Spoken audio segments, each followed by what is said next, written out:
Duas ou Agastras Vewer. Yalar forworth rerbudgeon or free the rap twin breed lurcher medos to force many. To scans the Polspo brands. It's not a big deal. ये कोई बड़ी बात नहीं है, लेकिन वो यहाँ है। मैं कहना चाहती हूँ कि वो यहाँ है, क्योंकि हम सचमुच चाहते हैं कि आप हमारे वैश्विक दर्शक ये समझें कि ये बहुत महत्वपूर्ण है, वास्तव में बहुत महत्वपूर्ण। और वो एक क्षण में आपको ये समझाएंगे। वो ऐसे व्यक्ति हैं जिन पर आप भरोसा करते हैं, जिन्हें आप जानते हैं, जो दुनिया भर में जाते हैं और ये जानकारी आप तक पहुंचाने के लिए हमारे साथ काम करते हैं। पेपे एस्कोबार, कृपया शुरू कीजिए। शुरू करने से पहले हमारे बढ़ते हुए वैश्विक दर्शकों से मेरी बस एक विनती है। कृपया सब्सक्राइब बटन दबाइए, लाइक बटन दबाइए और सबस्टैक पर जाइए। नाम वही है, ट्रांजिशन प्रोटोकॉल। पेड मेंबर बनिए। हम यह एक्सक्लूसिव, बेहद एक्सक्लूसिव खबर आपको हर हफ्ते आपके मेल बॉक्स में पहुंचाएंगे, अब हफ्ते में 2 बार। पेपे, शुरू कीजिए। Thank you, Mr. Z. Thanks everyone. धन्यवाद मिस्टर जेड। आप सभी का धन्यवाद, दुनिया भर में हमारे शानदार दर्शकों का भी। और हाँ, यूरोप में रविवार की रात है। दक्षिण एशिया के कुछ हिस्सों में आधी रात बीत चुकी है। पूर्वी एशिया में रात काफी गहरी हो चुकी है, लेकिन अमेरिका में अभी भी दिन है।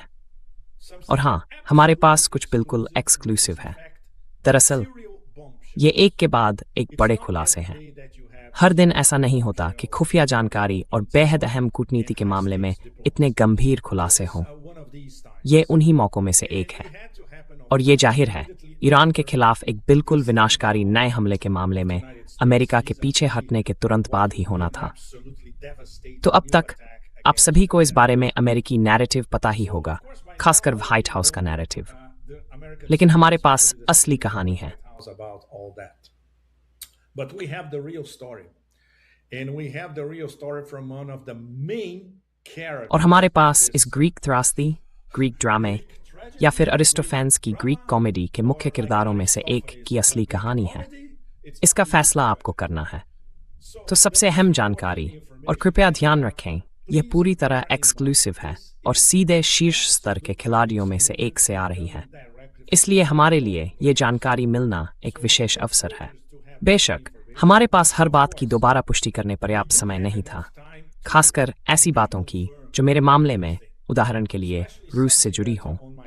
जब रूस में रात के 1 या 2 बजे हों, तो किसी चीज़ की पुष्टि दोबारा करना लगभग असंभव होता है। ये बहुत जटिल है। लेकिन सबसे अहम बिंदु अमेरिकी सैन्य पीछे हटने पर ईरानी प्रतिक्रिया से जुड़ा है। तेहरान में इससे समझो Shantanly, it's Pelgrave Anmenta Becky. Guamin here. It is interpreted not as an opening for peace, because it was not. And even the way Trump in his और ट्रंप ने भी अपने भाषण में, अपने हमेशा वाले ऊंची आवाज में बोलने के अंदाज में इसे जिस तरह पेश किया, वह कोई पेशकश नहीं है, नहीं शांति का कोई रास्ता खोलने वाली बात है।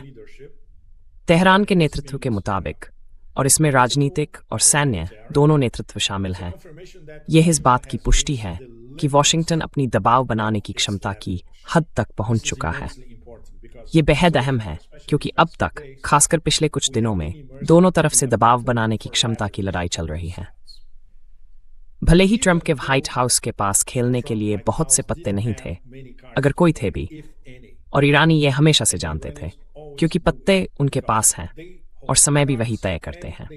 यह बात हर उस व्यक्ति को समझ में आती है जो भीतर से ध्यान से देख रहा है कि यह, कहें तो, नकली युद्ध, बीच का युद्ध, युद्ध के बाद की स्थिति, या इस वक्त कुछ खुली झड़पों वाला हाइब्रिड युद्ध किस तरह आगे बढ़ रहा है।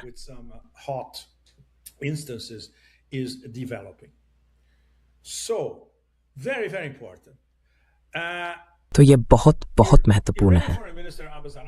ईरान के विदेश मंत्री अब्बास अरागची ने आज, इस रविवार को, पाकिस्तान के फील्ड मार्शल असीम मुनीर से करीब 2 घंटे तक फोन पर बात की, और उन्होंने अमेरिकी पीछे हटने के बाद ईरान का रुख विस्तार से समझाया। उनका मानना है, और यह सिर्फ ईरान के विदेश मंत्री की राय नहीं है, बल्कि पूरे ईरानी नेतृत्व की राय है, कि ये पीछे हटना एक मौन स्वीकारोक्ति है कि ज़मीनी हकीकतें निर्णायक रूप से अमेरिका के खिलाफ जाती जा रही हैं। यह ऐसी बात है जिसे हम सभी स्वतंत्र विश्लेषक काफ़ी समय से जानते थे और हम अपने लेखों और पॉडकास्ट में इस पर लिखते और चर्चा करते रहे हैं। And we have been writing and discussing it in our articles and in our podcasts. So the most important points that Arakchi तो अराक्ची ने असीम मुनीर के जहन में जो सबसे अहम बातें बिठाईं वे 3 थीं। इन्हें वॉशिंगटन के लिए अप्रत्यक्ष लेकिन सीधे संदेश कह सकते हैं, क्योंकि अराक्ची जानते हैं कि मुनीर ये जानकारी वॉशिंगटन तक पहुंचाएंगे या बेशक पहले ही पहुंचा चुके हैं। तेहरान बातचीत के क्रम पर पीछे नहीं हटेगा। हम यहाँ द क्रैडल में और कई दूसरे पॉडकास्टों में जिनका हम हिस्सा हैं या जिन्हें हमारे दोस्त चला रहे हैं, इसी बात पर जोर देते रहे हैं। या तो आप समझौता ज्ञापन में दोनों पक्षों द्वारा पारस्परिक रूप से तय की गई हर बात का पालन करें जिस पर दोनों राष्ट्रपतियों ने हस्ताक्षर किए थे, या फिर बात खत्म। फिर कोई बातचीत नहीं होगी और नहीं दोबारा बातचीत होगी। वैसे चीन का रुख भी यही है। Renegotiations, which by the way is also the Chinese position. The Chinese have been saying over and over again, including via चीनी बार बार कह रहे हैं वांग यी के जरिए भी कि दोबारा बातचीत करने के लिए कुछ नहीं है, बस यही करना है कि एमओयू में तय की गई प्रतिबद्धताओं पर वापस जाएं और उनका पालन करें। दूसरा बिंदु, अरागची ने सीधे असीम मुनीर से कहा, ये शायद हमारा मान लीजिए दूसरा बड़ा खुलासा है।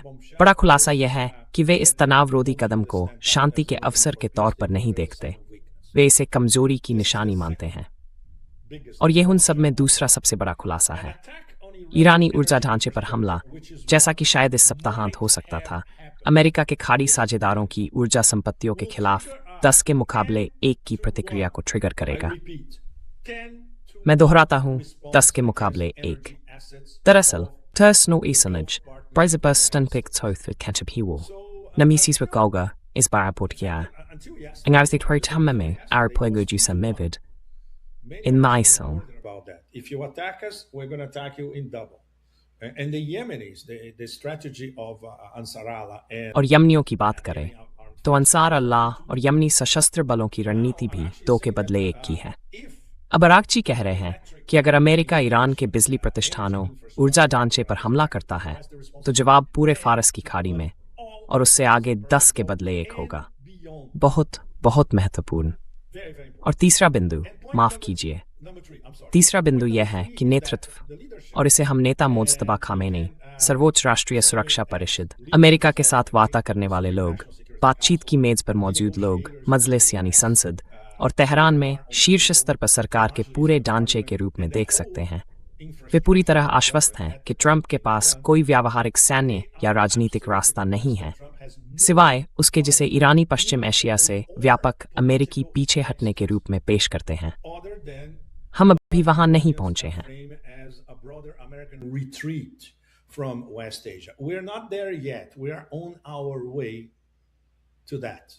हम उसी दिशा में बढ़ रहे हैं, क्योंकि अब तक अमेरिकी हमलों के जवाब में ईरानियों की प्रतिक्रिया 2 के बदले 1 रही है, या शायद कुछ मामलों में 3 के बदले 1 या 4 के बदले 1।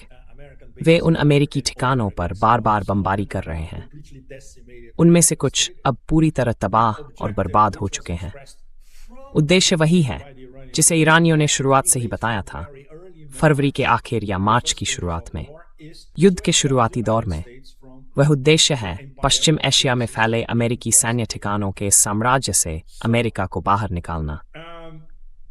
तो इसमें चीन का पहलू भी है जो बहुत बहुत महत्वपूर्ण है, और हमारे कुछ अन्य स्रोतों ने भी इसकी फिर से पुष्टि की है।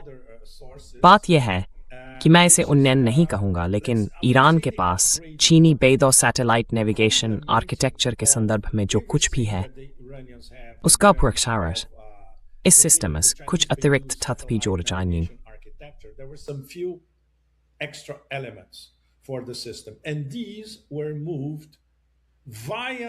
और इन्हें पाकिस्तान के ग्वादर बंदरगाह के रास्ते भेजा गया, जो चीन पाकिस्तान आर्थिक गलियारे का हिस्सा है।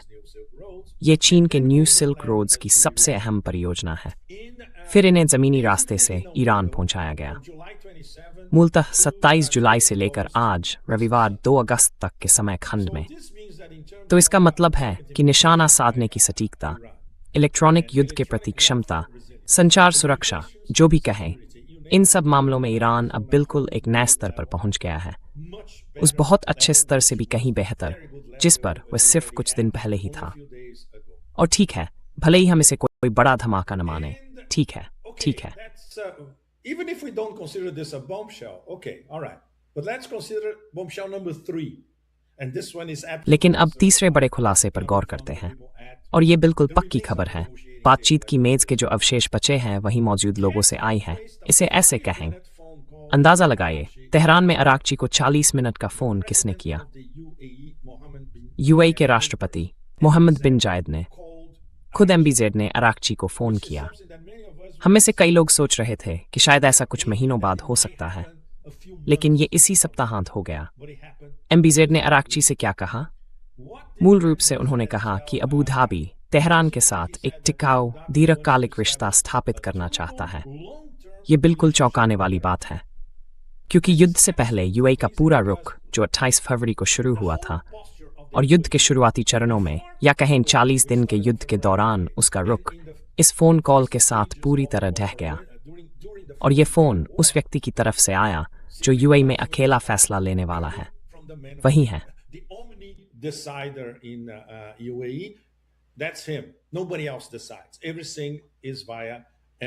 कोई और फैसला नहीं करता, सब कुछ एमबीजेड के जरिए होता है। इसलिए एमबीजेड ने अराक्ची से जो ठोस बातें की वे बाद में खुद अराक्ची ने मुनीर तक पहुंचाई। अराक्ची ने मुनीर से कहा, देखिए, अंदाजा लगाए मुझे किसका फोन आया, और अंदाजा लगाए वह क्या प्रस्ताव दे रहा था। तो सबको जानकारी है, हर कोई अपने सबसे ऊंचे स्तर पर इस बात से वाकिफ है। इससे पाकिस्तान की भूमिका और मजबूत होती है। ईरान, अमेरिका और निश्चित रूप से जीसीसी के बीच एक तरह के कूटनीतिक और सैन्य पुल के रूप में। और अब यूएई भी इस समूह का हिस्सा है। आज इस फोन कॉल तक वह इसका हिस्सा नहीं था, तो इससे पूरा खेल ही बदल जाता है।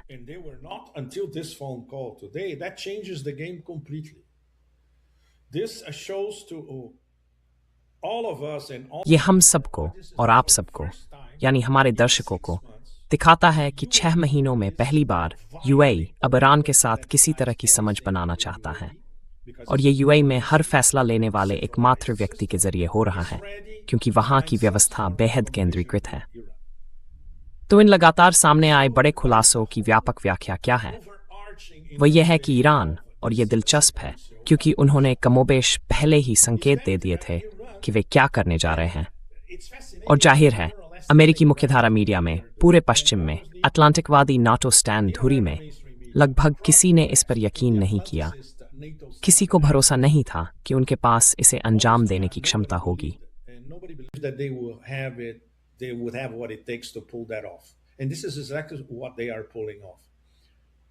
और वे ठीक यही कर रहे हैं। वे अपनी पूरी ताकत को एकजुट कर रहे हैं और उसका इस्तेमाल कर रहे हैं। ठीक उसी समय जब मान लीजिए कल से आज तक, इस शनिवार से आज रविवार तक, वॉशिंगटन और ट्रंप प्रशासन के पास विकल्प खत्म होते जा रहे हैं। अगर उनके पास कभी कोई विकल्प था भी, तो ईरान पर फिर से बम बरसाकर उसे तबाह करने के अलावा कोई नहीं था, और उसके नतीजे बिल्कुल विनाशकारी होते। इस बात को सिर्फ ईरान ने ही नहीं कहा, बल्कि जीसीसी के कुछ सदस्य देशों ने भी साफ तौर पर बताया। इसमें एमबीएस भी शामिल हैं, जिन्होंने खुद ट्रंप से कहा, पीछे हट जाइए, दूर रहिए, क्योंकि हम आपके इस नए दुस्साहस की कीमत नहीं चुकाने वाले हैं। तो इसका मतलब है कि ट्रंप प्रशासन थक चुका है, जीसीसी तंग आ चुका है। The GCC is fed up. They want a way out that doesn't include them being. वे ऐसा रास्ता चाहते हैं जिसमें वे अमेरिका की इस बढ़ती कार्रवाई में न फंसें और ईरान की तरफ से 10 गुना जवाबी बढ़त भी न आए। इसलिए वे किसी तरह का कूटनीतिक समझौता चाहते हैं, भले ही उसमें कई महीने लग जाएं। लेकिन कम से कम व्यवहार में इसका मतलब एमओयू पर वापस लौटना होगा। और जाहिर है, एमओयू पर वापसी को रोकने वाली एकमात्र चीज खुद अमेरिका के राष्ट्रपति हैं। इसलिए जब आप ईरान की इन चौंकाने वाली घोषणाओं का क्रम देखते हैं, तो ये बहुत बहुत महत्वपूर्ण है कि तेहरान का नेतृत्व इसे कैसे देख रहा है। शुरू से ही वे हमेशा बहुत तार्किक रहे हैं, बेहद बारीकी से तार्किक, इस बारे में कि हमें कैसे आगे बढ़ना है, और साथ ही बहुत ज्यादा रणनीतिक अस्पष्टता भी नहीं रखनी है। बल्कि रणनीतिक रूप से अपने एजेंडे को आगे बढ़ाना है।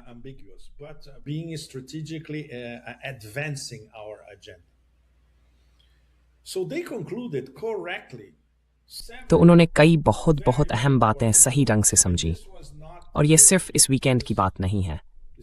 ये कुछ हफ्तों से चल रहा है कि अमेरिका, खासकर ट्रंप प्रशासन, पूरे अमेरिका की बात नहीं, हालांकि अमेरिकी अर्थव्यवस्था भी, लेकिन खासकर ट्रंप प्रशासन ऐसे नुकसान झेल रहा है जिन्हें वह लंबे समय तक सहन नहीं कर सकता। ये अनिश्चित काल तक नहीं चल सकता। वे अब ये नुकसान नहीं झेल सकते क्योंकि हर तरफ चेतावनी के संकेत आ रहे हैं, और बात सिर्फ स्ट्रेटेजिक पेट्रोलियम रिजर्व के घटने की नहीं है। ये मत भूलिए कि अगस्त की शुरुआत है और समय सीमा अगस्त के बीच में है।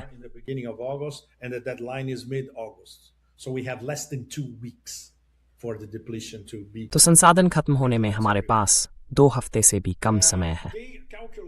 हर तरफ चेतावनी की लाल बत्तियां जल रही हैं। उन्होंने सही आकलन किया कि उनकी बातचीत की रणनीति और उसका क्रम अब भी बरकरार है, और उन्हें कुछ भी बदलने या उसमें फेरबदल करने की जरूरत नहीं पड़ी। वे जो मांग कर रहे हैं वही वे हमेशा से मांग करते रहे हैं।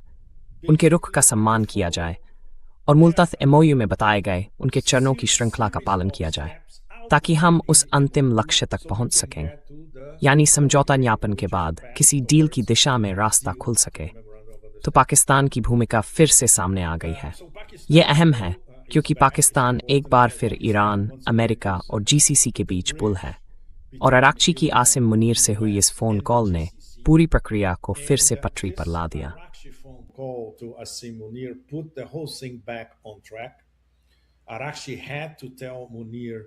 अराक्ची को मुनीर से ऊपर बताई गई सारी बातें कहनी पड़ी, क्योंकि वे जानते थे कि मुनीर तुरंत अमेरिकियों से कहेंगे, देखिए बात यही है। दोस्तों, या तो आप बातचीत की मेज पर वापस आइए या फिर बात खत्म।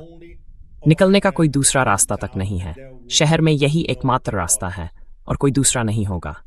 और एक बहुत अहम बात, ईरानियों ने सही आकलन किया कि देर सवेर खाड़ी के देश जो पूरी तरह से संशयग्रस्त और भयभीत हैं और अधीन सहयोगियों की तरह हैं, वे समझते थे कि हवा का रुख किस तरफ है। यह उन्हें ईरान के साथ किसी न किसी तरह का समझौता करने के लिए मजबूर कर देगा। और बेशक एक बड़े धमाकेदार खुलासे की कुंजी है 10 के मुकाबले 1 वाला कारक।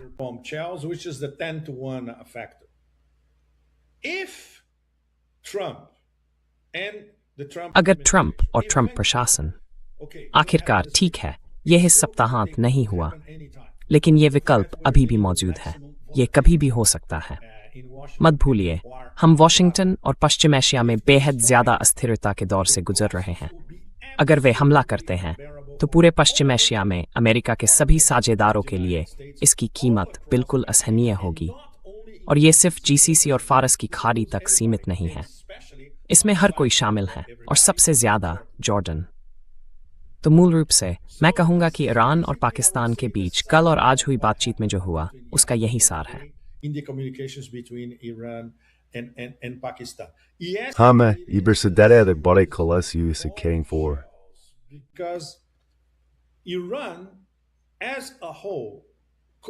पूरा ईरान एकजुट होकर सैन्य मोर्चे और राजनीतिक मोर्चे के संदर्भ में, और दोनों मोर्चे जो नेता मुस्तफा खामेनेई के फैसलों से जुड़े हैं, एक समूह की तरह सोच रहे हैं। वे एकजुट तरीके से सोच रहे हैं। उन सब की सोच में तालमेल है, और पश्चिम से जो कुछ भी आता हुआ उन्हें दिखता है, वे उसकी व्याख्या ऐसे करते हैं कि हाँ, हमारी रणनीति काम कर रही है। इसलिए यह उनकी रणनीति को और मजबूत करता है।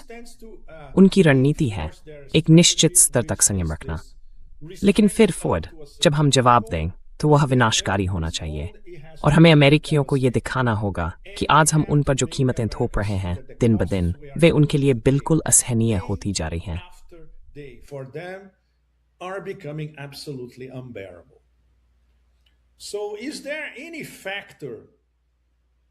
तो क्या कोई ऐसा कारक है, कोई छिपा हुआ कारक, युद्ध की धुंध जैसा कोई कारक जो ईरानियों को अपनी रणनीति बदलने पर मजबूर कर दे? बिल्कुल नहीं, बिल्कुल नहीं। मिसाल के तौर पर यह बहुत प्रभावशाली है कि चीनियों ने उन्हें जो कुछ पेश किया है और जिस तरह उनकी क्षमता बढ़ाई है, उसके बारे में उन्होंने बस यही दोहराया कि उनकी रणनीति सही है। तो अगर किसी संभावित, और यह हमेशा एक संभावना के तौर पर मौजूद है, अमेरिकी हमले के जवाब में ईरान की तरफ से कोई जवाबी कार्रवाई होती है, तो उनके पास बेहद सटीक मिसाइल क्षमता है, वास्तव में विनाशकारी। वे सिग्नल जैमिंग के असर में नहीं आते, क्योंकि वे रूसी मुर्मांस्क सिस्टम इस्तेमाल कर रहे हैं और चीनी बेइदो सिस्टम भी इस्तेमाल कर रहे हैं।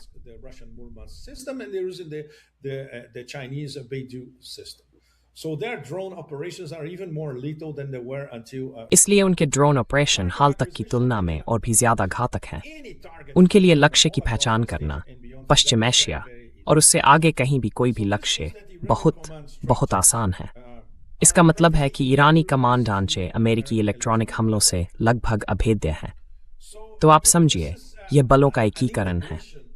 मैं रूसी पहलू पर टिप्पणी करना पसंद नहीं करूंगा, क्योंकि मुझे रूस से इसकी पुष्टि करने का समय नहीं मिला, और अगर मिल भी जाता तब भी मॉस्को में रक्षा मंत्री सार्वजनिक रूप से ये कभी स्वीकार नहीं करेंगे कि वे ईरान को क्या आपूर्ति कर रहे हैं। तो देखते हैं क्या हम इसकी पूरी तह तक पहुंच सकते हैं।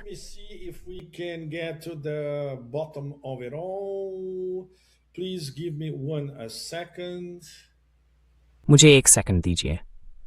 हाँ, हमारे कुछ खुफिया सूत्रों ने इसे जिस तरह रखा वह बहुत दिलचस्प है। ईरान ट्रंप की इस मुश्किल को ऐसे देखता है कि मौजूदा स्थिति में, और यह एक उदाहरण है, उनके पास निकलने का कोई रास्ता नहीं है। और हाँ, बेल्टवे में भी, वॉशिंगटन डीसी में भी हर कोई जानता है कि उनके पास निकलने का कोई रास्ता नहीं है। संभवतः एकमात्र रास्ता एमओयू में वापसी हो सकता है, और जाहिर है उन शर्तों पर बात करनी होगी कि अमेरिकी एमओयू में किस तरह आएं, ताकि ईरानी तुरंत यह न कहें, नहीं, वे फिर से ब्लफ कर रहे हैं, नहीं, हम उन पर भरोसा नहीं कर सकते। बेशक दोनों पक्षों के बीच भ्रू का स्तर 0 से भी कम है।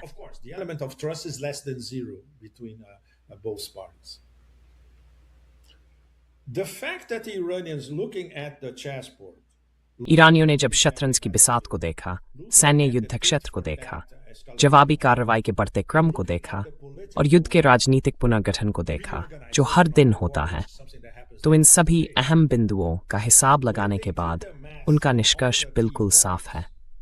और ये उन सभी लोगों के लिए भी बिल्कुल साफ है जो 28 फरवरी से पहले से ही इस युद्ध को देख रहे हैं। अमेरिका का कोई भी उद्देश्य हासिल नहीं हुआ।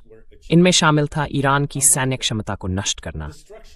आज ईरान की सैन्य क्षमता लगभग 6 महीने पहले की तुलना में और भी मजबूत है। शासन परिवर्तन, ईरानी राज्य का पतन। Regime change, collapse of the Iranian state. The Iranian state today under Mojtaba and the Mojtaba era. Mojtaba के नेतृत्व में आज का ईरानी राज्य और मोज्तबा का दौर उनके पिता आयतुल्लाह खामेनेई के अंतिम संस्कार के कुछ ही दिनों बाद शुरू हुआ है, जहां नहीं है। इसके उलट युद्ध की शुरुआत के मुकाबले वह बहुत बहुत ज्यादा मजबूत है। अमेरिकी शर्तों पर होर्मुज़ जलमरुमध्य को जबरन खुलवाना न सिर्फ नहीं हुआ बल्कि कभी होगा भी नहीं, और ईरानी इसे इसी तरह देखते हैं। ईरानी सत्ता ढांचा भी इसे इसी तरह देखता है। बस बात खत्म। होर्मुज़ जलमरुमध्य का प्रबंधन हमेशा ईरान ही करेगा, और ऐसा करने के तरीके मौजूद हैं। वे अलग अलग तौर तरीकों पर ओमान के साथ चर्चा करने के लिए तैयार हैं, लेकिन बात यही है, अमेरिका का निर्विवाद क्षेत्रीय वर्चस्व बहाल होना। इसके उलट उन्हें फारस की खाड़ी में अपने ठिकानों से, जीसीसी में, व्यापक पश्चिम एशिया में और जॉर्डन जैसी जगहों तक से पूरी तरह बाहर निकाला जा रहा है, जो पश्चिम एशिया के बाहर है।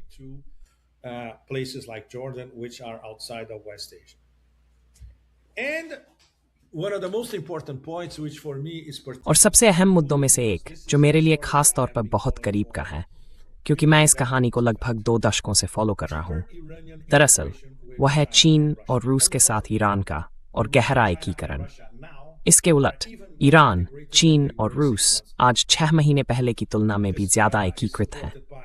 इसे उनकी आपस में जुड़ी रणनीतिक साझेदारियों से समर्थन मिलता है, और इन 3 सभ्यतागत देशों के शीर्ष नेताओं, राष्ट्रपतियों से लेकर विदेश मंत्रियों तक की आपसी बैठकों से भी। और निश्चित रूप से इन तीनों के लिए इस युद्ध का व्यापक ढांचा, वे जानते हैं, वे पूरी तरह समझते हैं कि यह सब किस बारे में है। यह उन तीनों के खिलाफ युद्ध है। यह ईरान के खिलाफ युद्ध है। This is a war against Iran. This is a war for oil. for control of oil checkpoints. ये तेल के लिए युद्ध है, तेल चौकियों के नियंत्रण के लिए युद्ध है, पेट्रोडॉलर को बचाए रखने का युद्ध है, पेट्रो युआन के खिलाफ युद्ध है, उन संप्रभु देशों के खिलाफ युद्ध है जो अमेरिकी डॉलर को दरकिनार करके ऊर्जा के क्षेत्र में कारोबार कर सकते हैं। तेहरान, बीजिंग और मॉस्को में यह बात बिल्कुल साफ है। और जब हम ईरान, रूस और चीन के कुछ बेहतरीन विश्लेषकों से बात करते हैं तो ये हर किसी के लिए बिल्कुल स्पष्ट हो जाता है और हमारे सामने अराजकता और लूटपाट के इस साम्राज्य की पूरी अक्षमता दिख रही है। बेशक यह अमेरिका के लिए इन 3 तथाकथित रणनीतिक खतरों के खिलाफ फूट डालो और राज करो की नीति थोपने में नाकाम है। ये पूरी तरह विफलता है। तो इससे हमें क्या पता चलता है कि आगे क्या हो सकता है? एक बार फिर इस शहर में निकलने का सिर्फ एक ही रास्ता है। Once again, there's only one off ramp in town. It's the MOU. If the Americans decide ये MOU है। अगर अमेरिकी MOU में वापस आने का फैसला करते हैं और मान ले कि ईरानी कहेंगे ठीक है हम उन्हें एक और मौका देंगे, तो इसमें बहुत सारे अगर हैं, एक के ऊपर एक अगर। ये ऐसे काम करेगा। पहला, होर्मुज जलडमरूमद पर चर्चा। दूसरा, पैसे का पता लगाइए, प्रतिबंध और जमे हुए फंड। हमें पैसा दिखाइए, हमारा पैसा दिखाइए और प्रतिबंध बंद कीजिए। सबसे आखिर में तीसरे चरण में जो बात ईरानी महीनों से बार बार कहते आ रहे हैं, नए परमाणु वार्ता होगी। तो मिस्टर जेड, कुछ ही मिनट पहले मुझे जिस बात का सामना करना पड़ा उसका यह मोटे तौर पर सार है। मुझे उम्मीद है कि मैंने इसे सही तरह से समझा है, भले ही हम इसकी कुछ बातों की पुष्टि नहीं कर सके, लेकिन ज्यादातर की पुष्टि कर सके, खासकर अपने ईरानी दोस्तों के साथ जो हम चर्चा कर रहे थे उसके आधार पर। तो अगर आपके पास कुछ जोड़ने के लिए है, कोई विवरण है, तो कृपया आगे बढ़िए। मंच आपका है। So if you have something to add, details, please go ahead. The floor is yours. Well, thank you, Pepe. Yes, you धन्यवाद। You said everything हाँ, very well. आपने सब कुछ बहुत बहुत अच्छी तरह कहा। आपने जो कुछ कहा मैं उसका पूरी तरह समर्थन करता हूँ और उसे उस खुफिया जानकारी का भी समर्थन प्राप्त है जिसे पाना हम अपने लिए बड़ा सम्मान और सौभाग्य मानते हैं। हमारे वैश्विक दर्शकों के लिए मैं ये जोड़ना चाहूँगा कि निश्चित रूप से कभी-कभी हमें जो खुफिया जानकारी मिलती है उसकी गुणवत्ता में अंतर होता है और हम इतने अनुभवी हैं कि इसे पहचान सकें। और जो खुफिया जानकारी हमें मिली जिसे पेपे ने अभी आपसे साझा किया, वह गुणवत्ता के लिहाज से हमारी पहले दी गई किसी भी जानकारी की तुलना में काफी ऊंचे स्तर की थी। शायद पहले 1 या 2 बार हमने इस स्तर की कोई चीज दी हो, लेकिन हम इससे अधिक चर्चा नहीं कर सकते सिवाय इसके कि यह स्पष्ट रूप से एक ऊंची श्रेणी की जानकारी है, बहुत बहुत ऊंची श्रेणी स्कोर। इसलिए हमारा मां कैसे इसका महत्व भी भ्योक है। तो पेपे embraces more meaning here. So Pepe, you described it beautifully.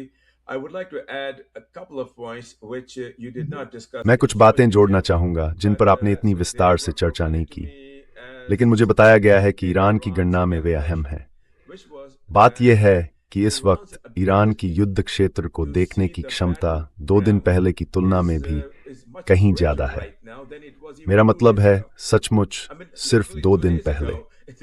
इसमें गुणात्मक सुधार हुआ है क्योंकि हम ये बात ट्रांजिशन प्रोटोकॉल पर कह रहे थे। ग्वादर के रास्ते, जो पाकिस्तान का गहरे समुद्र वाला बंदरगाह है, बड़ी मात्रा में उच्च गुणवत्ता वाले हथियार भेजे गए और फिर जमीनी रास्ते से ईरान पहुंचाए गए और पाकिस्तानी तकनीशियनों को, सैन्य तकनीशियनों को, जो बेहद कुशल है, इस एकीकरण में मदद के लिए भेजा गया। ये एकीकरण कुछ ही घंटे पहले हुआ है, शायद करीब 10 घंटे पहले। तो ईरान की क्षमता में काफी बड़ा उन्नयन हुआ है। इससे उसे ज्यादा भरोसा मिला है कि वह युद्ध क्षेत्र को देख सकता है और उस पर ठीकता से हमला कर सकता है। And it can strike the battleground with great accuracy. So it is not concerned at all. तो इसे लेकर बिल्कुल भी चिंता नहीं है। एक और बात है जिस पर आपने चर्चा नहीं की, लेकिन जो मुझे समझाई गई थी और जो मेरे हिसाब से महत्वपूर्ण है। ईरान ने ओसामा बिन लादेन के जरिए श्री ट्रंप को समझाया है कि उसके पास तैयार हालत में, बिल्कुल तैयार हालत में एक मॉस्किटो फ्लीट है। ये छोटे नौसैनिक जहाज हैं, बेहद घातक। इनकी संख्या 2000 है। हर जहाज पर 2 लोगों का दल है। अगर संयुक्त राज्य अमेरिका तनाव बढ़ाने जा रहा था तो ये तैनात होने के लिए तैयार हैं। मेरा मतलब है 10 के मुकाबले 1 वाली बढ़ोतरी के ऊपर भी। तो जो हमने सुना है उसके आधार पर हमारा आकलन ये है, और ये फिर से उस व्यक्ति से है जो बातचीत की मेज पर मौजूद है। ये उसी के शब्द हैं जिन्हें हम उसकी अनुमति से आपके सामने रख रहे हैं। यह अंत की शुरुआत है। अब हमें नहीं पता कि अंत क्यों समय ग्रेक, लेकिन उस आदमी के मुताबिक जो जानता है तरफ ट्रेन के लिए तक रास्ता नहीं है, वो फंस चुके हैं। उनके पास गए का इर्फ रास्ता है। Matter House journalist, बस इतना क्या। That's all I have to add. Okay. To wrap it all up, ठीक है, this notion that this ठीक could है। be the beginning of the end. बात समेटते हुए ये धारणा कि यह अंत की शुरुआत हो सकती है अभी खुली हुई है। हम पूरे यकीन के साथ ये नहीं कह सकते कि यह अंत की शुरुआत है, लेकिन इस ताज़ा जानकारी और लगातार सामने आ रहे बड़े खुलासों के आधार पर हम ये कह सकते हैं कि ये हालात खेल बदल देने वाले हैं। और कैसे? अमेरिका के राष्ट्रपति पूरी तरह घिर चुके हैं। उनके सामने कई लाल रेखाएं हैं, खासकर 2 हफ्ते से भी कम समय में रणनीतिक पेट्रोव के खत्म होने की लाल रेखा। अंदरूनी दबाव, पूरे अमेरिका में बेहद अलोकप्रिय युद्ध, हर तरह का दबाव। और फिर उनके दिमाग में क्या चल रहा है उसका तो जिक्र ही क्या। वह अपने आप में एक ब्लैक होल है। Which is, wow, it's a black hole in itself. How is he going to react to the fact that he has no options? अब वह इस बात पर कैसी प्रतिक्रिया देगा कि उसके पास कोई विकल्प नहीं बचा है सिवाय उसी विकल्प के जो पिछले कुछ हफ्तों से उसके पास मौजूद था और जिस पर उसने हस्ताक्षर भी किए थे। समझौता ज्ञापन पर वापस जाइए। दोनों पक्षों की कूटनीतिक प्रतिबद्धताएं और दोनों पक्षों की लागू की गई प्रतिबद्धताएं, यही भविष्य में किसी संभावित समझौते की दिशा होगी, बशर्ते ईरानी उस पर इतना भरोसा करें कि वे संभावित समझौते के लिए बातचीत में शामिल हों। इसके अलावा कुछ नहीं है। और उसका आखिरी हताश दांव भी, यानी गेट्स ऑफ हेल जैसी बमबारी करना, इस पर उसके अपने सहयोगी, ठीक है, पश्चिम एशिया में उसके जागीरदार तक घबराकर उससे कहने पहुंचे कि नहीं, आप ऐसा नहीं कर सकते, क्योंकि हम इसमें शामिल नहीं होंगे और आपकी मूर्खताओं की कीमत नहीं चुकाएंगे। Get involved and pay the price for your follies. Again, this is it, which is one more. फिर यही बात है, और यह इस बात का एक और संकेत है कि वह किस कदर घिर चुका है। व्यावहारिक तौर पर इसका समाधान कैसे निकलेगा, मिस्टर जेड और आप सभी दर्शकों, ये कोई नहीं जानता। कम से कम हमारे पास ईरान का एक स्पष्ट रुख है जिसे वे हटने वाले नहीं हैं। हमारे पास मध्यस्थों का रुख है जो अमेरिकियों को विश्वसनीय तरीके से फिर बातचीत की मेज पर लाने के लिए हर संभव कोशिश कर रहे हैं। किसी हॉलीवुड प्रोडक्शन की तरह नहीं। स्थानीय क्षेत्रीय सहयोगी हर चीज से पूरी तरह तंग आ चुके हैं, और अगर एक और सैन्य हमला होता है तो उन्हें जो कीमत चुकानी पड़ेगी उससे वे बेहद डरे हुए हैं। Another military onslaught. And of course we have the solidification which और जाहिर है हमारे पास इस मजबूती से गठजोड़ का बनना भी है। जैसा कि मैं आप सबको बता रहा था, यह मौजूदा समय का सबसे अहम भू राजनीतिक मुद्दा है। रूस, ईरान और चीन के बीच इस परस्पर जुड़ी कूटनीतिक, भू आर्थिक, भू राजनीतिक और सैन्य साझेदारी का मजबूत होना। ट्रंप प्रशासन के पास दूसरी तरफ ऐसा कुछ भी नहीं है जो इसका मुकाबला कर सके। तो आप जानते हैं, हो सकता है कि ये अंत की शुरुआत ना हो, ये शुरुआत का अंत हो सकता है, और शायद संयुक्त राज्य अमेरिका के राष्ट्रपति द्वारा उस युद्ध को जो उन्होंने शुरू किया है यथार्थवादी और रियल पॉलिटिक के नजरिए से समझने की शुरुआत हो। क्या कोई सबूत है कि वे ऐसा कर पाएंगे? नहीं, लेकिन उम्मीद कभी नहीं मरती। But hope springs eternal. Well, thank you very much, Pepe. Thank you very खैर, much. आपका बहुत बहुत धन्यवाद पेपे। हमारे वैश्विक दर्शकों का भी बहुत बहुत धन्यवाद। हम ये सब आपके लिए लेकर आते हैं ताकि आप खबरों से आगे रहें, उन बातों से आगे रहें जो कॉरपोरेट मीडिया आपको कभी नहीं बताएगा, और स्वतंत्र मीडिया के बड़े हिस्से से भी आगे रहें। हम खुद को सौभाग्यशाली और सम्मानित महसूस करते हैं कि हमें ऐसी जानकारी तक पहुंच है जिसे हम मानते हैं कि आपके लिए जानना बेहद जरूरी है।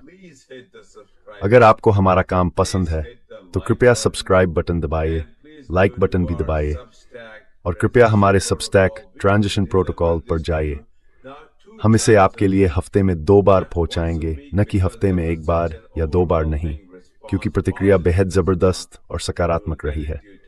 हम इसे आपको हफ्ते में 2 बार देंगे और कुछ ही घंटों में हमारे दूसरे सहयोगी और मित्र लैरी जॉनसन यहाँ होंगे ताकि आपको इस पूरे मामले पर सैन्य दृष्टिकोण दे सकें। और हम आपसे सोमवार मंगलवार को मिलेंगे जैसा कि हम हमेशा करते हैं। तो कदमेशनु धन्यवाद। पेपे, अब आपकी ओर। Thank you very much. Goodbye. Pepe, to you. Final word. Thanks, Mr. Z. Thanks, everybody. And धन्यवाद please mister follow Z, us, आप सभी का धन्यवाद। Monday, Wednesday. और हाँ, कृपया सोमवार, मंगलवार और बुधवार को हमें फॉलो करते रहिए।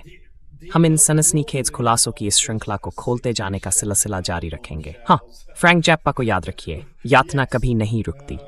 और बिल्कुल, हमें बार बार यातना दी जा रही है और हम अपनी मर्जी से इसे सह रहे हैं। आप सभी का धन्यवाद। Cheers. Willingly. Thanks, everybody. Cheers. Bye bye bye. Bye.